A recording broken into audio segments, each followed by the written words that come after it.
Hello, friends. So honored you stopped by. Episode 9 of Chase the Peace. Nature is a mother. I have always found nature to be very healing and very helpful in staying balanced and centered. And I wanted to talk to someone who was an expert on nature and its healing power, and I couldn't think of anyone better than my dear friend Andy Mann. I'm going to read a little bit about him here, but he tells his story in our conversation. So I'll read a little bit of his bio here in just one second. But if you are a creative entrepreneur, this is going to be so inspiring for you specifically. Andy's story of just how he got started doing the work that he's doing today is so cool. For any of you that really connect with nature, Andy talks about what it means to him in his daily kind of wellness walk, but also he gives some ways that we can partner with the organization, his nonprofit, Sea Legacy. Listen to the end, and Andy will give you some ways that you can partner with Sea Legacy to help him with some of the work he's doing. So Andy Mann is an Emmy-nominated director, a 12-time Telly Award winner, National Geographic photographer, and marine conservationist whose imagery is helping tell the story of our rapidly changing planet. Let's dive in. Andy Mann, such an honor to have you here on the Chase the Peace podcast. I'm so grateful for our friendship, and the work you're doing is just amazing, and I can't wait for the audience to hear about it.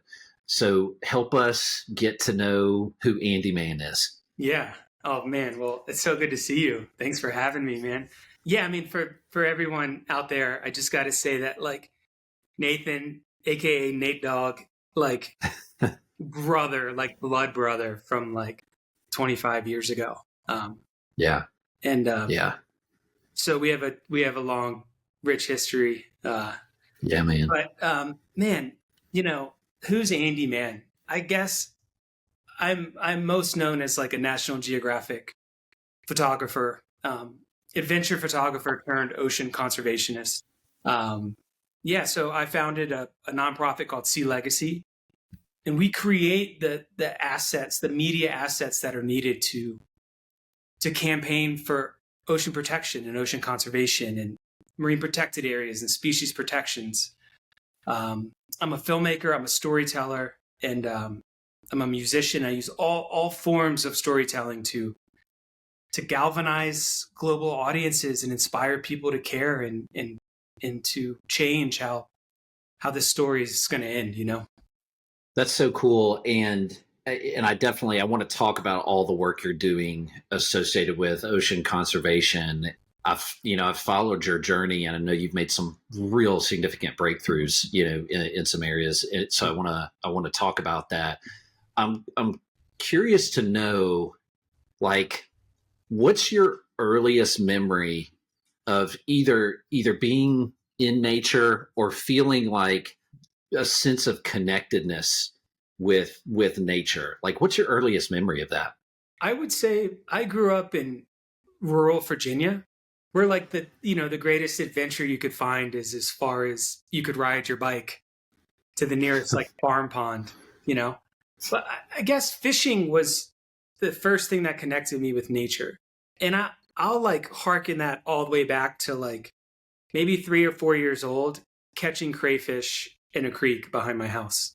Just I've always been an explorer. Like, I'm at peace when I'm sort of searching for something and using all my senses, and it's very primal. And it's still something that I use today in all my work. But I remember just playing in the creek, and I remember it getting dark, and I remember the lightning bugs coming out. I remember this one time where I couldn't have been more than 4 years old, and I was fishing with my buddy. We were like miles in the woods, and he caught this. He had this huge fish, and we were freaking out. He was trying to reel it in, and I was going to run back to like his house through the woods and like tell our parents that they had to come help.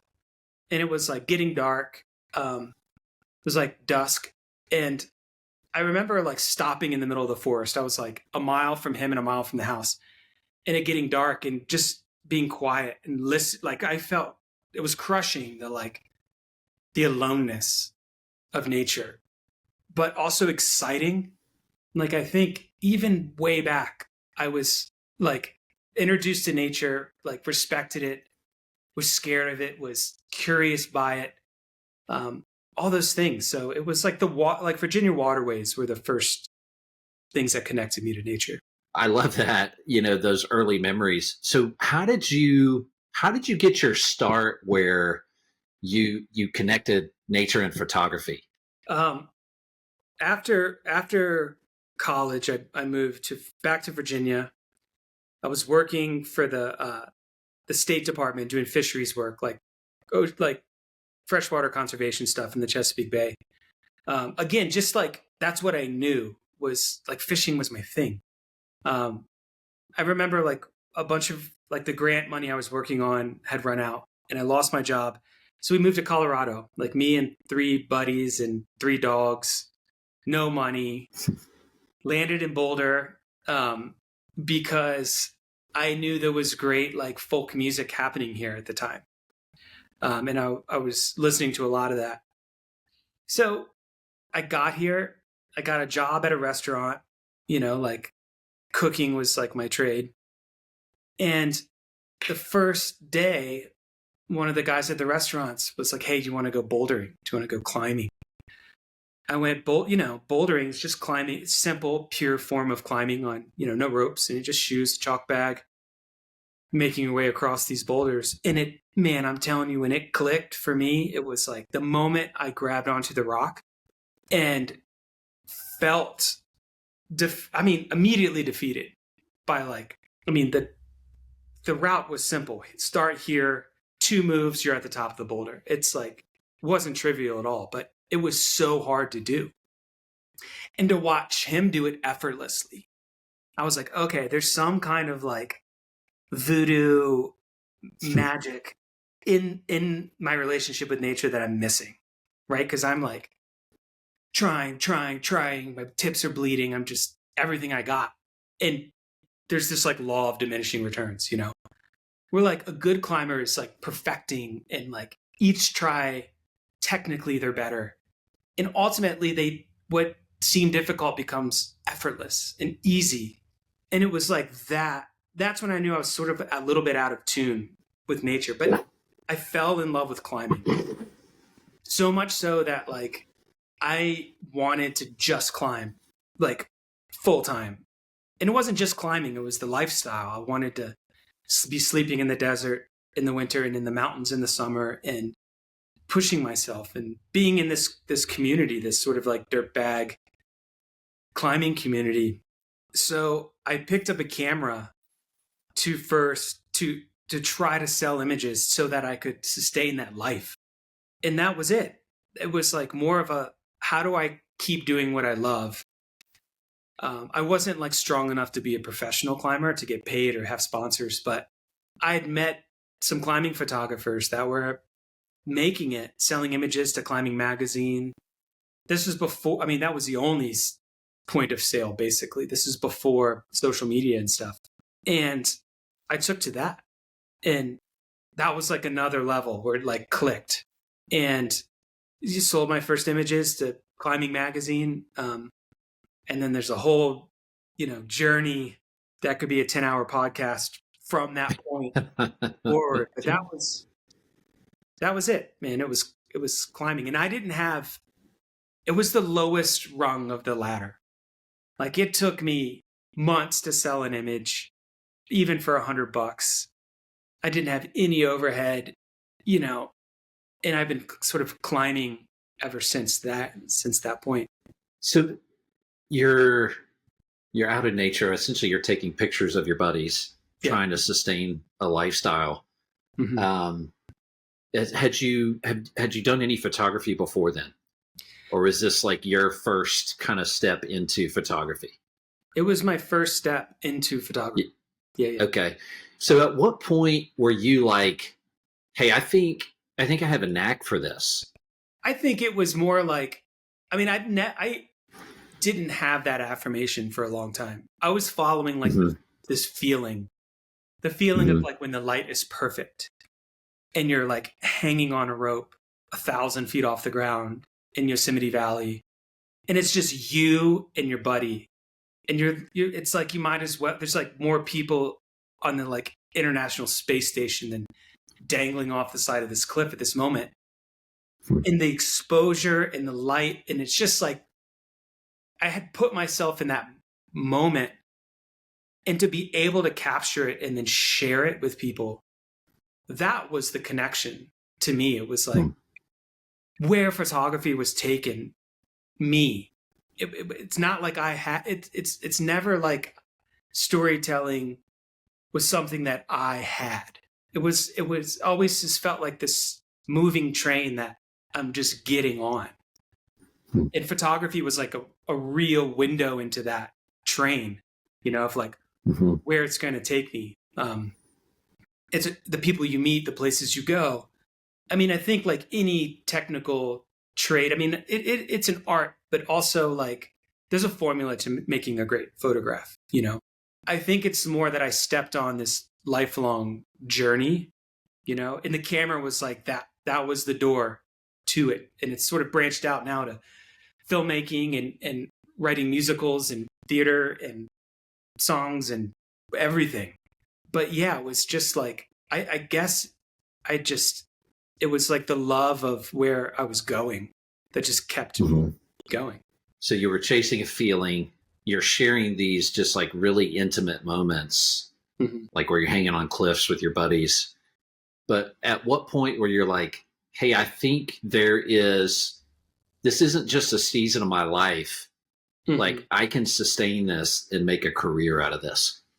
Yeah, I think it was when I was like an editorial climbing photographer. So I was shooting stories about, places that me and my buddies were going. Shooting the lifestyle, shooting the, landscape, shooting the climbing, sort of like little surfer's journal stories, for climbing. It was when I started shooting commercial, like after a number of years, I'm working with sponsored athletes who are sponsored by the North Face or any other brand. And before these expeditions, it was the first time I like wrote a treatment or a deck or a proposal to the North Face. It was like, hey, I'm going here with so-and-so. Why don't you send this spring 2005 apparel? I'll shoot it for the catalog. How much so now I'm starting to sort of like be a businessman. I'm like, oh, I have this access to these athletes.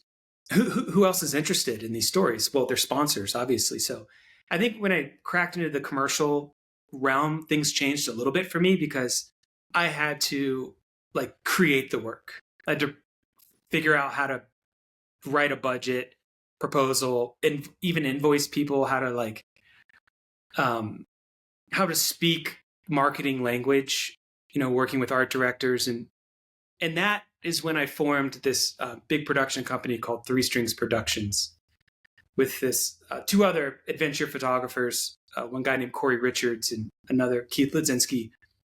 And we started making like real outdoor adventure commercials. Like we were going on big expeditions, like all 7 continents, like, 2 months in these remote polar regions, putting up big first ascents and making documentary films, but also making like commercials for car commercials and everything else. Like whoever was interested in like real authentic expedition storytelling, that like old school, like kind of Patagonia grit, it was something that we had. We weren't like polished commercial photographers, but we were like connecting the commercial industry, which has so much more money than magazines, to like something that was authentic. That's when I knew I could, like, as soon as I wore all the hats of like, okay, I'm going to call up the climber being like, hey, where are you interested in going this year? Oh, you've always had a dream to climb in Greenland. Okay, cool. Contacting people in Greenland, setting up a trip, calling his sponsor, being like, hey, Daniel wants to go to Greenland. I have this trip. Do you want to sponsor it? We're going to make it, like doing all that, shooting it, coming back, editing it, delivering it. That's when I knew. I was like, oh, okay, I can do this. There's a business to storytelling. It started there. Were you ever on these expeditions, like kind of pinching yourself, thinking like this? I never could have imagined, and I know it only gets better from here. But even in these moments where you're on these expeditions, where you're like, man, just a few years ago, I was just grabbing a camera and taking pictures of my buddies and I. I mean, did you ever have those moments where you were like, this is unreal? How did this happen? Yeah. I mean, I think I've had those moments. It's like maybe I'm not relaxed enough to like notice them. I've always felt like, at least that first decade, that like I was sort of hacking my way and under a lot of stress to like nail the shot, to make the film like amazing. So I was just up early, working late, grinding it out. I do wish I had spent more time being like, oh, let's take a deep breath and be like, wow, look how far we've come in such a short. Look where I'm at. Mm-hmm. Like this rural redneck kid from Virginia. Like now, look where I am. I guess it's like taken a lot of years for me to like sit in those moments and like appreciate them. So surprisingly enough, I don't think I had them early. It was like always like I was grinding for the next thing. I knew where I was cool, but I'd seen this other place, or I'd seen this other image, or I'd seen what Jimmy Chen was doing, or whatever. And I was like always chasing like something more adventurous, like a drug. I think now I appreciate more when I'm in those moments. Yeah, when you're sending me pictures when you're like in Patagonia and Yeah. like, I'm like, dude, that was freaking amazing. But there is something to creating anything, where I guess you and this is me as still like a new, I guess, podcaster and, starting to have these new conversations around mental health. When you're creating content and putting it out into the world, there's almost there's at least for me, there's this novice, like you're never an expert. It's Right. like you're creating something new and packaging it and putting it out into the world. And so I can understand that, why it wasn't like, let's sit in this moment and enjoy it. It's like, no, we got to create, got to get the next shot, package it well, tell the right story. Yeah. Um, especially when you have sponsorships at stake and, Yeah. big brands invested. I can totally understand that. Yeah. It steals a little of the joy out of the creation. Mm-hmm. Which is why like my best work and the stuff that I'm most passionate about is my own. Yeah, that makes sense. What were some specific breakthroughs where that you remember on this journey? Because you're talking about taking pictures with your buddies, and then all of a sudden you're contacting North Face, and you're out, with a sponsored athlete. But are there any specific moments you can remember where you were like, "Holy crap, this I'm working with such and such company," or something like Yeah. that? My first assignment for National Geographic was very Mm, much that. Um, I mean, that is the institution of photography from the get go of cameras, and I grew up like everybody of our generation, like with National Geographic, the Yellow Square, those books is the way that those magazines are the way that we experienced the world and other cultures and adventure and wildlife. And my first assignment for the magazine was to a place called Franz Josef Land, Russia. It's like near the North Pole. It was like a 2-month expedition with like field biologists telling the story of how magical this remote polar region was. And on that trip, that was like the most meaningful trip to that point where I was like, I did have this sense of like, oh, I'm in an exclusive club and I'm admired by the best photo editors in the world. That must count for something. that is super cool. So, what did you guys do on that expedition? Like, what was the assignment? Yeah, the assignment was to go to a place called Franz Josef Land, Russia, which is this archipelago of 190 islands near the North Pole. And the purpose of the expedition was to shed light on the value of remote polar regions in hopes of protecting them. I mean, the Arctic is like, it's like the canary in the cage in the mine, letting us know what's happening in the rest of the world. Very little is known about it, yet it's the hub of all the world's great changes, and it's important to protect it because it's one of the last like fully functioning ecosystems on Earth left. Um, and it was incredible. It was wild and adventurous, and so many stories that have come from that trip. But another thing clicked on that trip, which was I got that assignment because I was an adventure photographer. I was a guy that could, be part of a climbing team at a base camp somewhere remote, and bring back a good story. Don't need assistance, don't have tons and tons of gear. And so for this expedition, there was already a million great wildlife photographers, the best in the world there. But I was chosen because of sort of my chops as an expedition storyteller. But that's when I started following marine scientists and field biologists. I mean, before like climbers were my red carpet to see the world, now scientists were that. You know, some people admire astronauts or musicians or professional athletes, or I admire field biologists. I mean, they're tough people. They're tough mentally and they're tough physically. And the work they do is incredibly important and incredibly amazing to photograph. It's like the amount of access that I've gotten to the stories I'm trying to tell of this changing planet and the most wild remote places on the world. We're all like following scientists in the field. That's amazing.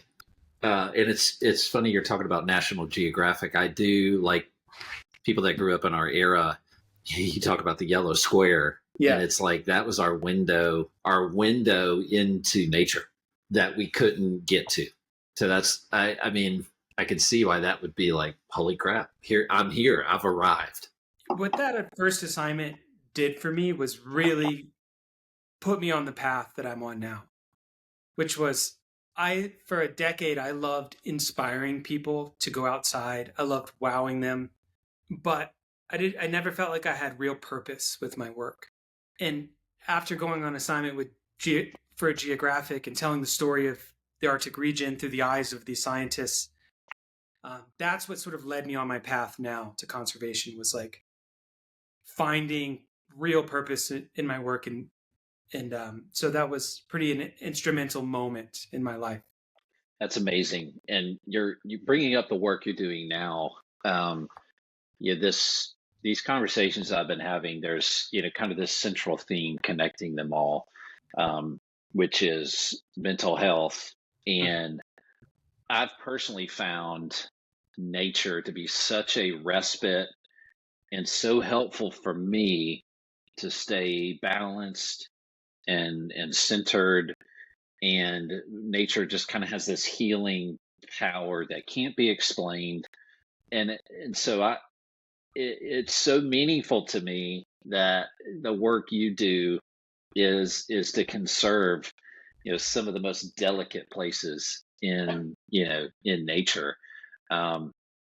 Tell me about some of the work you're doing and that you've done. I remember just kind of following your journey. You had some pretty significant breakthroughs in Costa Rica, related to ocean conservation, and then founding Sea Legacy.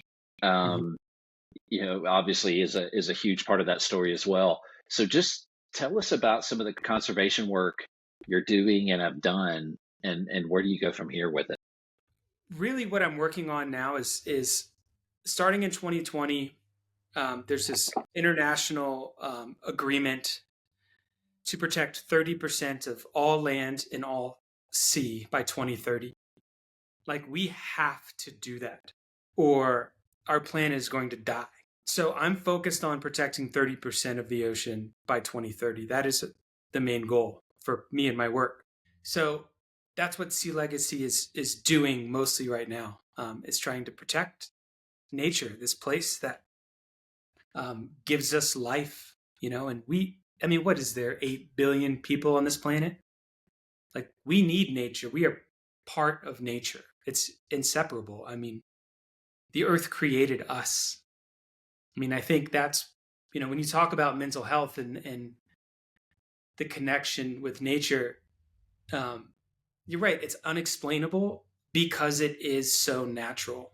I mean, for 50,000 years, we're just so connected to nature. It's only in the last 100, like industrial revolution on, that, we've sort of separated ourselves from it. So that's why when you're in nature, you feel this sense of relief because things are sort of back in balance for you in that moment, which is like how we're built. It's how we're aligned. And everyone needs as much of it as possible, you know, because not only because for our own mental health, but also because like we just want to live on a beautiful, healthy planet. It benefits like the solution to most of like humanity's problems. Um, they're natural solutions for. So, but we've had some big breakthroughs. I'm trying to create marine protected areas, like 30% of the ocean that is fully protected from like any kind of industrial commercial extractions. It's kind of like thinking about the ocean as like a bank. You can't keep taking from an account. You have to have a savings account. Like what happens when you spend all your money? Like the ocean's dead and we die. So I'm trying to create these savings accounts in the ocean, and hopefully that if we can protect 30%, then we can fish the interest of that account, right? So protect 30% of the most biodiverse, largest biomass of fish in the world. And then you get this spillover effect and we can fish, what would be the interest of that account? So I use banking to explain ocean conservation and marine protected areas because people think the ocean is just endless, but it's not. I mean, we've already fished out like 90+% of all the species in a very short period of time, and it's still happening. So my job is to bring those issues to light, change the way people think about the ocean. But it's highly political. I'm working on like international treaties and conventions and laws and decrees and all these like ways, mechanisms for which to like create marine protected areas and manage them and enforce them properly. So we're halfway. It's almost 2025 and only 3% of the ocean is fully protected. So we have a long ways to go. And people are just I call it the thin blue line. People think of the ocean and they only see this big ocean of blue, but underneath of it is, I mean, it's 90% of the world's volume. It's incredible. And you think about like protecting an area, like think about it as like a national park, like if you create a national park, you'd be up in arms if someone was like logging it or going in there and killing lions and giraffes. And you'd be appalled if someone served you a giraffe or something like people love. But that's no different than a tuna or a shark. They're just as incredible.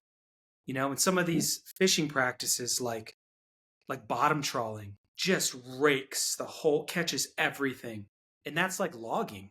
And it's happening and people don't realize it because it's out of sight, it's out of mind. And so those are a lot of the issues I'm working on, is just changing people's like relationship to nature, and trying to get people outside and be inspired by nature, because we protect the places we love.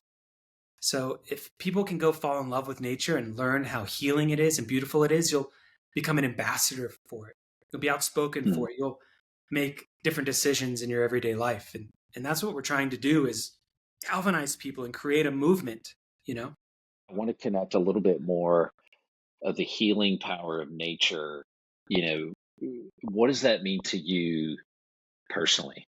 Yeah. I mean, personally, it's like probably what keeps me sane, keeps me like stable.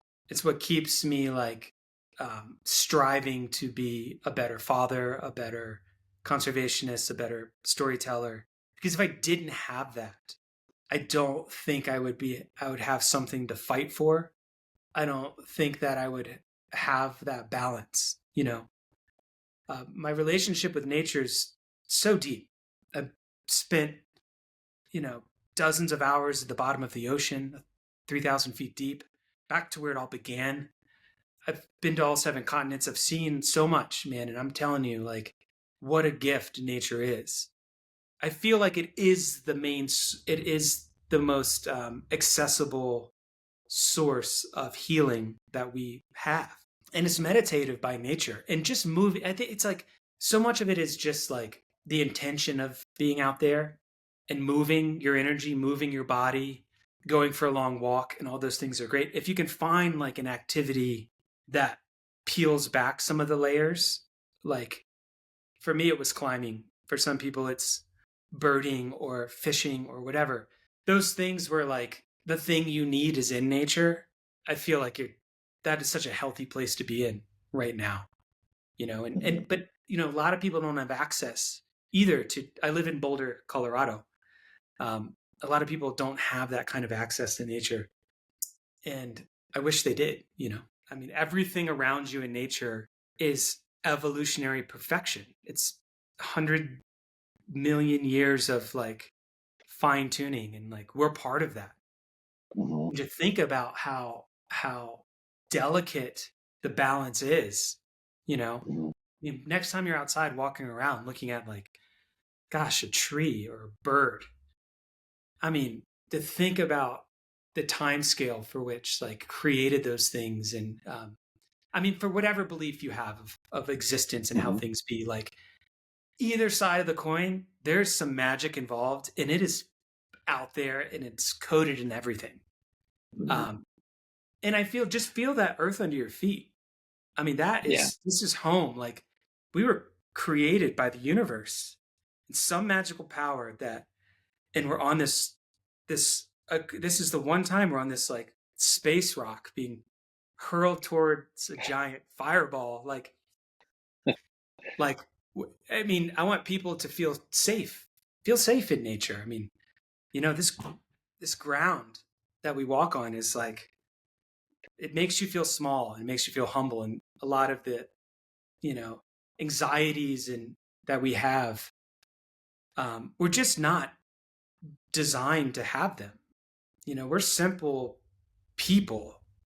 We're hunters and gatherers and foragers and people that love the seasons and are connected to everything in nature. And that's not that that's still in us. Like we have not evolved beyond that. So just sitting in nature and God, it can just wipe your worries away. And like, if I go for a walk in nature and I come home, like, I'm a better person, and I know I am. Um, what a gift! One thing I'm curious to know, because the conservation work you're doing, you're talking about laws and decrees and Mhm. protecting certain areas of the ocean. Like for those of us listening to you say that, we have no idea how to do that, right? Yeah, Um, but I love the ocean, and I want to do my part to conserve and help. What are some tangible things that I can do in my daily life to help? yeah.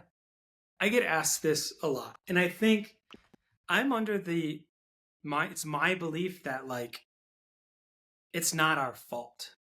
The like sort of self judgment that can come with climate anxiety or like, gosh, recycling, or do I need to ask where this fish is from? Should I have a plant based diet? It's not our fault. Like there should be like we have the science, we have like enough, we know enough to like protect people so that we can live our best lives. Like that's why I mean, my advice to people that ask, what can I do? Is just simply consider the planet. Like, there's no great options available to so many people. I mean, even the most like healthy, sustainable options also are very privileged options for like a small amount of people.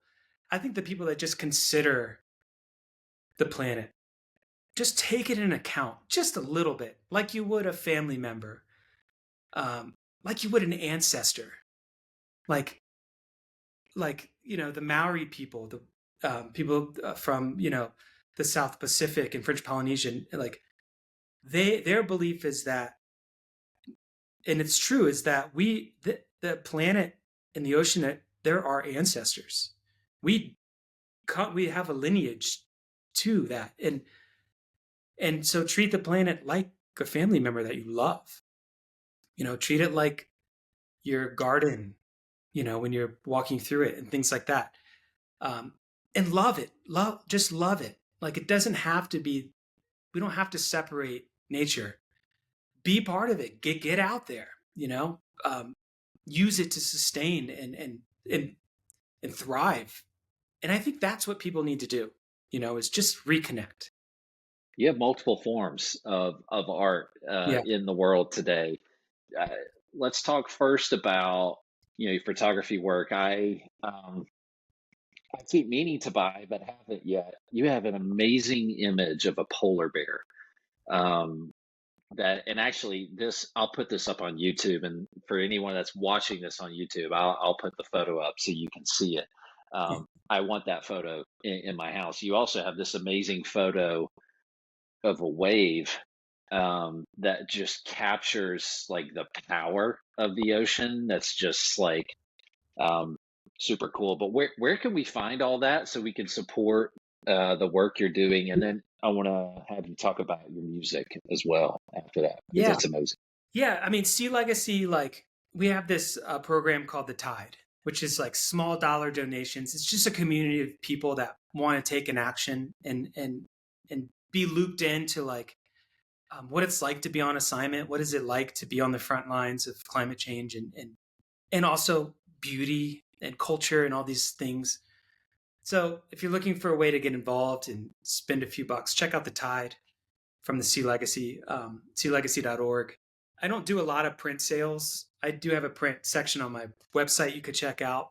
And then I have a new record out that I'm very excited about. So listen to that, because more than anything, I just want people to sort of like experience like my ideas and the stories that were meant for songs. And yeah, just like follow Sea Legacy and come on this journey with us, because it's a journey of healing. The what makes people feel anxiety is not being able to do something.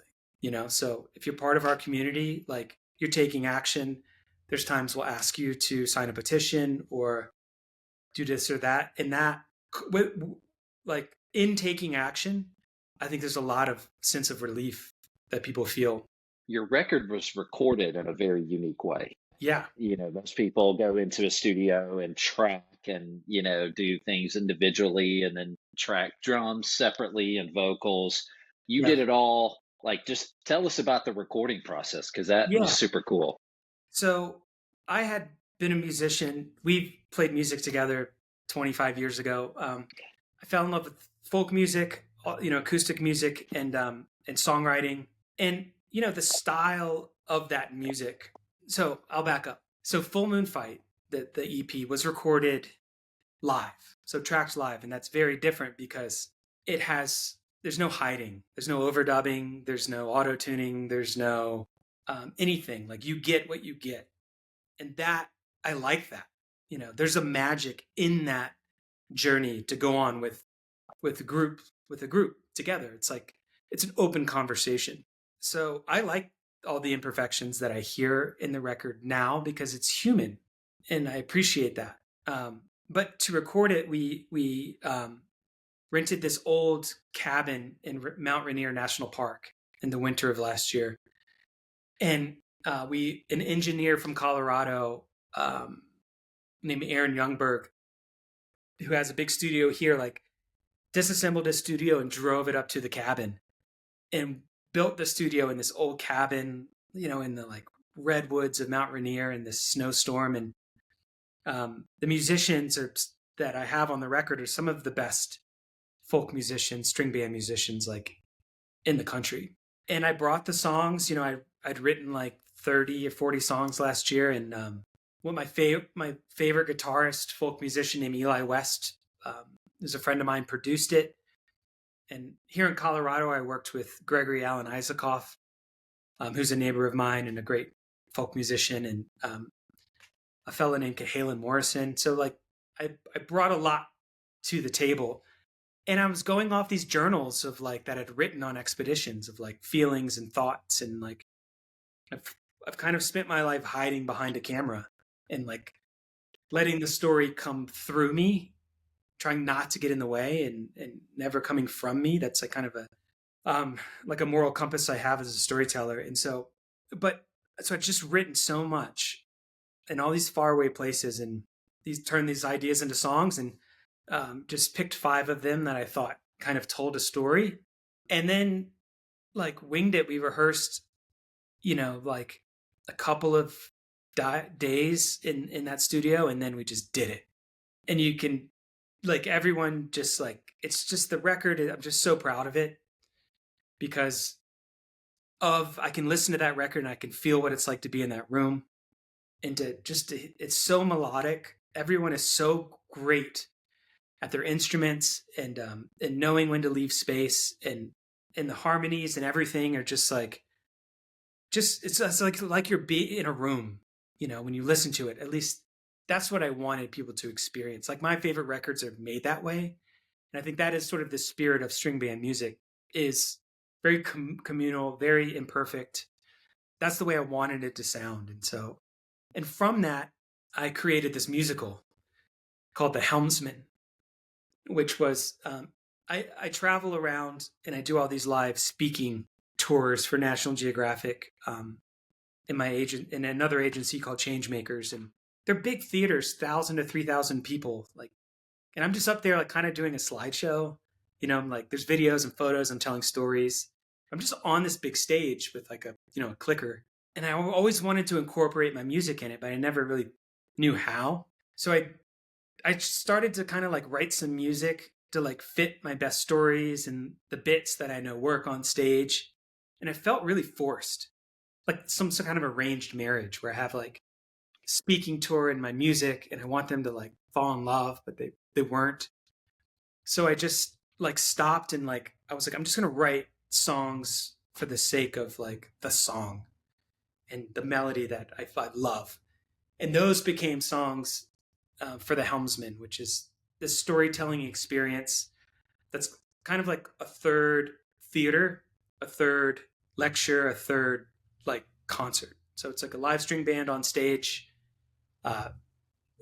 which is like fiddle, bass, guitars, banjo, a lot of improvisation, a lot of storytelling, a lot of theatrics, and it's a cool journey. It's like we take the audience on this journey in this kind of new way that merges all these art forms, and that's something I'm really proud of, and that I'm trying to like get out there to more people. Was this the thing that you did in Aspen back in December?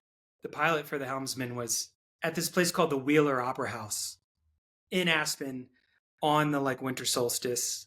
I mean, like 1800s, like opera house, just so cool. Wow. And then I did one in Burlington in February. So it's sort of getting out there now, but it's totally terrifying and scary and interesting. The show is kind of one of a kind, and I hope that it's something that like is the culmination of all the work, in a way for me to reach people in a really honest, really sort of emotionally exposed way that is, I mean, so fulfilling, and draining. There's like there's like a thing out there that I don't even know what it is, but it's like when you feel like your cup is draining, but it's also being filled. It's like there's like a hole in your cup. So it's like filling your life with like so much joy, but you're giving so much. Like the helmsman's kind of like the hole in the cup for me, which I love. That's so cool. Yeah. I love that. I mean, is there anything else you want to get off your chest, or talk about before I guess before we conclude? Like, my appreciation for like what you're doing, and like taking people, bringing people into your mental health journey and sharing different ways that people can cope and understand it is like, that's like a whole nother thing. But like, despite what appears to be like an incredible dream job at National Geographic and pursuing all my arts and passions and live in the most beautiful place in the world with the most beautiful family in the world, but yet I struggle every day with mental health. And I just also want people to realize that they're not alone, in that nature and purpose are two great ways to sort of move through that. It's like it's all energy, and just remember, we're small. We live on an incredible, magical planet, and sometimes that's enough. That's all we need to be. Man, I love you like a brother, and I'm so thankful to have you here, to spend some time with you. And when you're on this journey, you're doing this work, it's like, you're just doing the work and doing the thing, and you occasionally look back, oh man. But I'm just so proud to know you, and I'll do whatever I can to support you. So thanks for doing what you do, and for spending some time here talking on the podcast, man. Yeah, I love you, man. It's great to see you. You as well, brother. We'll talk soon. Man, I hope that conversation inspired you as much as it did me. SeaLegacy.org. You can become a Tide member and help Andy with the conservation work that he is doing. As always, thank you so much. I'm so honored you listened. Please rate, share, subscribe. All of those things enable others to hear these conversations, and there are people that need to. So thank you. We'll see you next time.